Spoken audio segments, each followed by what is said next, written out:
नमस्कार, मनातल्या कथा चॅनलवर आपलं स्वागत आहे. मागच्या भागात आपण पाहिले की संकेतचं स्वराविषयी असलेलं प्रेम हे त्याच्या आईला कळतं आणि ती त्याच्या वडिलांना सांगते. वडील तयार असतात, पण मुळात स्वराचे बाबा जरा जास्तच कडक होते. आता पाहू पुढे. संकेतच्या वडिलांनी तिला धीर दिला. संकेत आणि त्याच्या वडिलांचं नातं फार मोकळं होतं. दोघे अगदी मित्रच होते. आता वडिलांनी काहीही करून संकेतचं प्रेम त्याला मिळावं म्हणून मनाशी पक्क केलं होतं. रविवार होता. संकेत लोळत पडला होता. तोच त्याचे वडील आले, हातात कॉफीचा मग घेऊन. मस्त चेहऱ्यावर स्माईल होती. वडिलांच्या चेहऱ्यावर हास्य बघून त्यालाही बरं वाटलं. संकेत उठला. त्यानेही स्माईल दिली. वडील, काय साहेब, झाली का झोप? संकेत म्हणाला, हो बाबा, झाली. वडील, बरं चल, नाश्ता करून घे, आपल्याला जायचं आहे. संकेत, कुठे जायचं आहे? वडील, आहे काहीतरी खास, असंच तुला काहीतरी दाखवायचं आहे. संकेत विचारात पडला. आज काय बाबांना झाले? वडील, तुला बोललो ना आवर, चल लवकर, गेल्यावर कळेल तुला.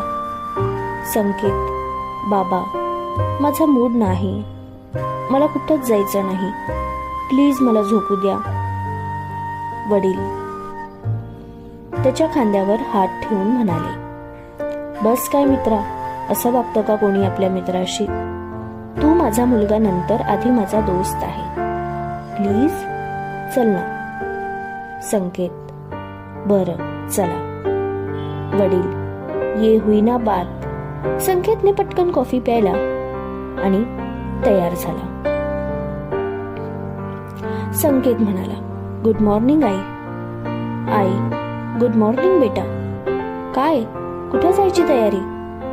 संकेत, डोंट नो, बाबा कुठेतरी घेऊन चालले आहे. तेवढ्यात वडील आले. त्याने संकेतला डोळा मारला आणि शांत बसायला सांगितले. त्याचा हात पकडून पळत बाहेर घेऊन गेले. संकेत, बाबा, काय हे, लहान मुलासारखे वागत आहात? वडील, काही नाही रे, असंच अल्लड वागलं की बरं वाटतं. तू बघितलं का तुझ्या आईचा प्रश्नार्थक चेहरा? आता विचार करेल दिवसभर आपण कुठे चाललो. असंच लहान मुलासारखं वागायचं कधीतरी, भारीच वाटतं. त्याच्या वडिलांनी ज्या कॉलेजमध्ये शिक्षण घेतलं होतं त्याच कॉलेजमध्ये घेऊन आले. संकेत, बाबा, हे तर तुमचं कॉलेज ना? वडील, हो, पण फक्त माझं नाही हा, हे आमचं कॉलेज. मी आणि तुझी आई सुद्धा ह्याच कॉलेजमध्ये होतो. तुला माहित आहे, आज खास दिवस आहे. संकेत, काय खास दिवस? वडील, तुला माहित आहे, आज 26 वर्षापूर्वी ह्याच दिवशी, ह्याच वेळी मी तुझ्या आईला पहिल्यांदा पाहिलं होतं. संकेत, ग्रेट, तुम्हाला अजूनही आठवतंय? वडील, हो रे राजा, मला हेही आठवतंय. तुझ्या आईने मस्त पांढऱ्या रंगाचा चुडीदार घातला होता आणि त्यावर लाल रंगाची बांधणीची ओढणी. काय गोड दिसत होती तुझी आई, आणि तिच्या गालावरच्या खळीने तेव्हाच मी घायाळ झालो होतो.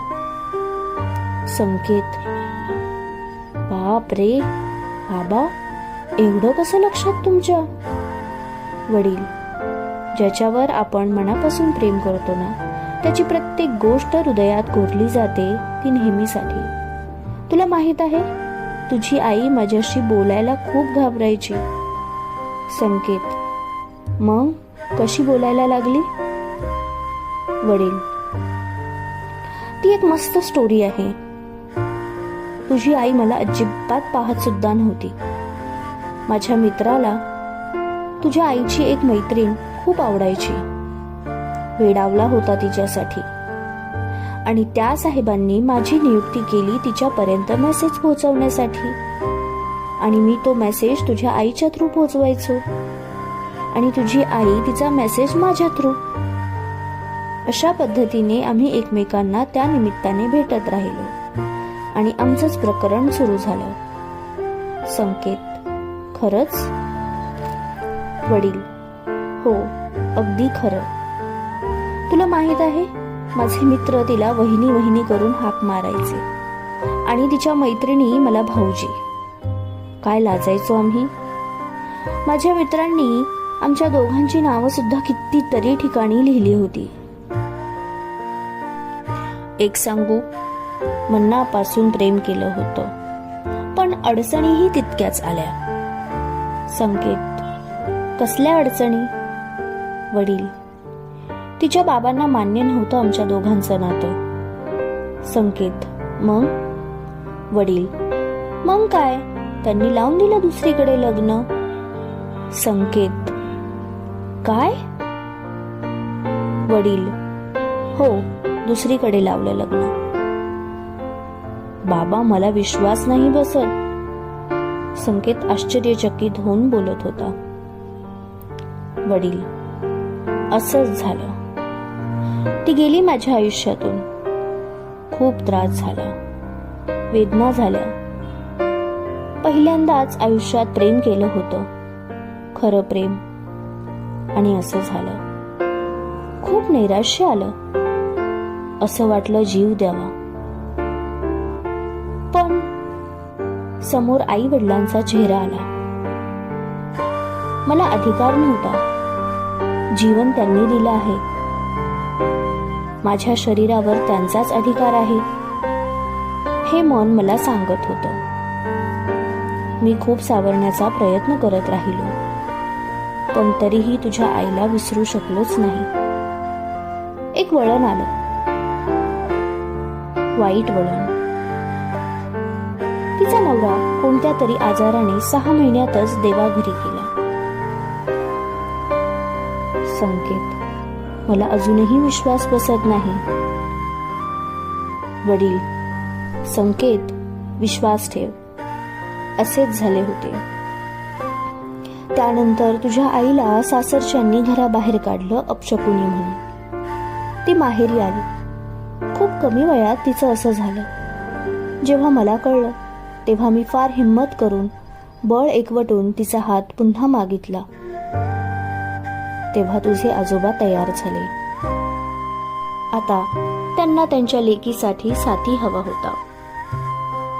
तुझी आई तयार नव्हती आणि माझे आई बाबा अडून बसले. पण मी माझा निर्णय घेतला. मला फक्त माझं प्रेम हवं होतं, हेच माझ्या डोक्यात होतं. शेवटी माझं खरं प्रेम जिंकलं. आम्ही लग्न केलं. आज सुखाचा संसार करतो आहोत. माझ्या आयुष्याचं स्वर्ग केलं तुझ्या आईने. खूप नशीबवान आहे मी. मला माझं प्रेम मिळालं होतं. मी खूप हवालदिल झालो होतो. असं वाटलं सर्व संपलं. पण खरंच आपण ज्यांच्यावर खरंच प्रेम करतो त्यांच्याशी नियती आपल्याला मिळवण्याचा पुरेपूर प्रयत्न करते. फक्त आपण संयम ठेवला पाहिजे, जो मी ठेवला. मी स्वतःला त्या परिस्थितीत सावरलं. जर मी आत्महत्या केली असती तर कदाचित मी सर्व गमावलं असतं. पण बरं झालं, मी सावरलं स्वतःला. अपेक्षाभंग होतात, पण त्यानंतर सुद्धा असे काही घडते ज्याने आपण आपली सर्व दुःख विसरून जातो. म्हणून संयम ठेवणे महत्वाचे. बरं चल, आता तुझ्या आईला छान गिफ्ट घ्यायचे आहे म्हणून तुला आणले आहे. तुझी चॉईस तिला फार आवडते. संकेतला त्याच्या वडिलांनी जणू इनडायरेक्टली धीर दिला. संकेतला पुन्हा बळ आलं होतं. आता हा प्रेमवीर जणू प्रेमाची जंग लढण्यासाठी तयार झाला होता. संकेतच्या वडिलांनी स्वतःची कहाणी इतक्या कल्पकतेने सांगितली होती की संकेतला खरंच धीर आला होता. स्वतःचं प्रेम मिळवण्यासाठी प्रयत्न केले, संयम ठेवला आणि शेवटी त्यांचं प्रेम त्यांच्या आयुष्यात आलंच.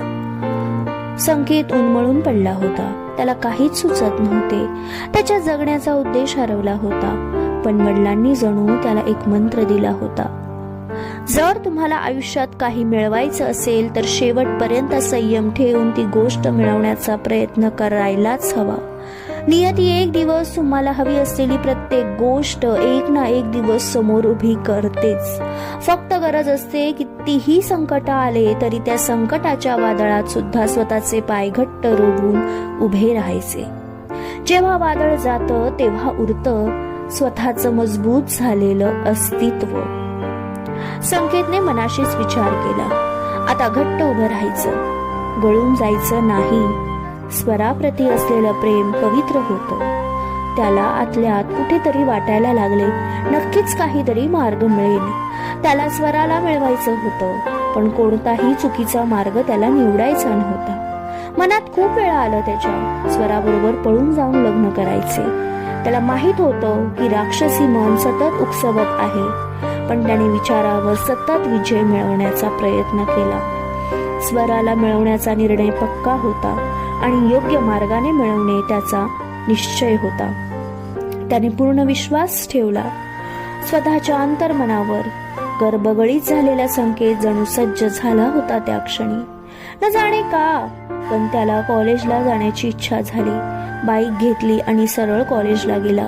याआधी मित्रांच्या टोळक्याबरोबर फिरणारा आज एकटाच फिरत होता. मनाशीच हसत होता. स्वराजवळ नव्हती, पण ती जवळ असल्याचा भास मात्र होतच होता.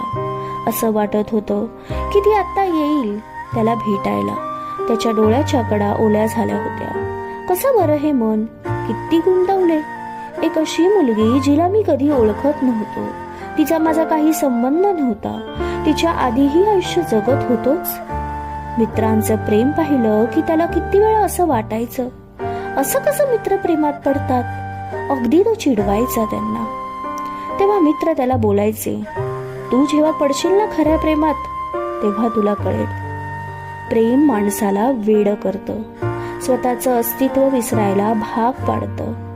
ते असतं खरं प्रेम. स्वतःपेक्षा जास्त ज्याचा प्रत्येक क्षणी विचार करावा वाटतो ते असतं खरं प्रेम. संकेतला आज आठवत होतं, खरंच प्रेमाची शक्तीच वेगळी.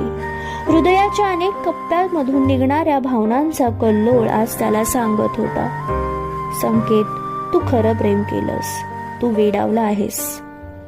ज्या स्वरासाठी वेडावला होता त्या स्वराला कधी एकदाचा जाऊन भेटतो ह्याच्यासाठी आतुर झाला होता.